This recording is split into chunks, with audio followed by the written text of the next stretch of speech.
Hello friends. ஆஸ்திரேலிய அணி first இடத்துக்கு just one day தான் ஆணுச்சு. அந்த ஒரு நாள் கூட சவுத் ஆஃப்ரிக்காவுக்கு பொறுக்கலை போல் ஆஸ்திரேலியாவை அடித்து ரெண்டாவது இடத்துக்கு தள்ளியிருக்காங்க. இப்போதைக்கு பாயிண்ட்ஸ் டேபிளில் சவுத் ஆஃப்ரிக்கா முதல் இடத்துல இருக்காங்க. பட் இது ஒரு ரெண்டு முக்கியமான போட்டிகளுக்கு பிறகு நடந்தது.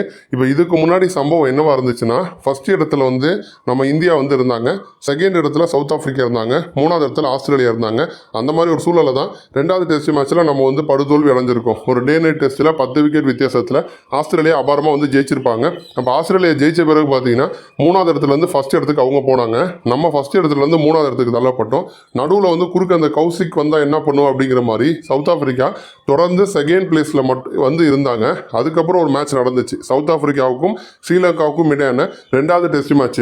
இது ரெண்டு மேட்ச் கொண்ட டெஸ்ட் தொடர் தான். அதில் ஃபர்ஸ்ட் டெஸ்ட்டில் ஆல்ரெடியாக சவுத் ஆஃப்ரிக்கா ஜெயிச்சிட்டாங்க. இப்போ ரெண்டாவது டெஸ்ட்லையுமே சவுத் ஆஃப்ரிக்கா ஃபர்ஸ்ட் இன்னிங்ஸில் 358 அடிச்சிருப்பாங்க. ஸ்ரீலங்கா ஓரளவுக்கு ட்ரை பண்ணி 328 வந்துட்டாங்க. பட் ஒரு 30 ரன் பின்தங்கி இருப்பாங்க. ரெண்டாவது இன்னிங்ஸில் சவுத் ஆஃப்ரிக்கா 317 அடிச்சிருப்பாங்க. அந்த டீமில் மார்க்ராம், கேப்டன் பவுமா இவங்க ரெண்டு பேரும் அரை சதம் அடிச்சிருப்பாங்க. பவுமா ரொம்ப காலமாக ஃபார்ம் அவுட்டில் இருந்த மனுஷன் இப்போ தான் ஃபார்முக்கு வந்திருக்காரு. ஒரு கேப்டன் இன்னிங்ஸை பார்த்தீங்கன்னா பவுமா ஆடி இருப்பார். அப்போ ரெண்டாவது இன்னிங்ஸ்லையுமே சவுத் ஆஃப்ரிக்கா 317 அடிச்சிட்டாங்க.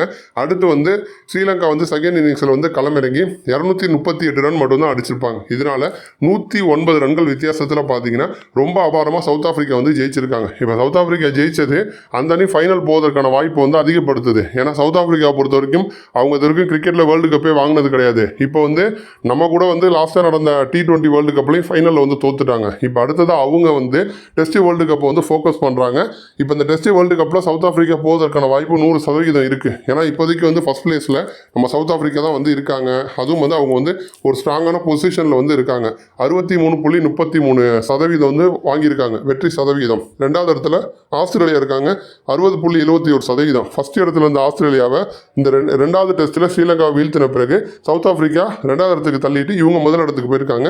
இந்தியா 57.29 இருக்காங்க. இன்னும் 60ங்கிற இடத்துக்கு இந்தியா இப்போதைக்கு வரல. ஒரு தோல்வினால 60க்கு மேலே இருந்தவங்க பின்தங்கி சரிவை சந்திச்சிருக்காங்க.